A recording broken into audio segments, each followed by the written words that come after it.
பொதுவா பஞ்சமி நாளே ரொம்ப விசேஷம். அதுவும் நம்ம வாராகி நவராத்திரியான ஆஷாட நவராத்திரியில வர பஞ்சமி ரொம்பவே விசேஷமான கருதப்படுது இல்லைங்களா?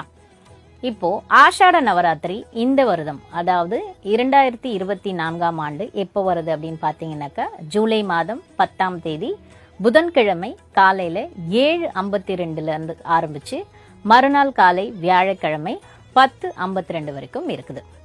அதனால நம்ம ஆஷாட பஞ்சமி வழிபாடு என்னைக்கு பண்ணலாம் அப்படின்னு பார்த்தீங்கன்னாக்கா, ஜூலை 10ஆம் தேதி எல்லோரும் வழிபாடு செய்யலாம். முழு நாளும் இருக்கிறது அப்படின்றதுனால உங்களோட விரதத்தை எல்லாம் காலையிலேயே நீங்க தொடங்கி சாயந்தரமா, அதாவது ஒரு 7 மணியிலிருந்து ஆரம்பிச்சு நீங்க 10 மணி வரைக்கும் ஆஷாட பஞ்சமி. என் தங்க பிள்ளையே, சில தைரியத்தை இழந்திருக்கிறாய், சில விஷயங்களையும் இழந்திருக்கிறாய் என்பதை அறிந்து கொண்டுதான் இந்த தாய் உன் கண் முன்னே வந்திருக்கிறேன். என் தங்க பிள்ளையே, நீ எதையும் இழக்கவில்லை. கெட்ட விஷயங்களை இழந்திருக்கிறாய். ஏனென்றால் நான் கண்ணில் பட்ட பிறகும் நீ இழந்திருக்கிறாய். என்னை வணங்கிய பிறகும் சில விஷயங்கள் உன்னை விட்டு விலகி இருக்கிறது என்றால் அது நிச்சயமாக உன்னை ஏமாற்றியதாக இருக்கும், உன்னை துரோகம் செய்ததாக இருக்கும்.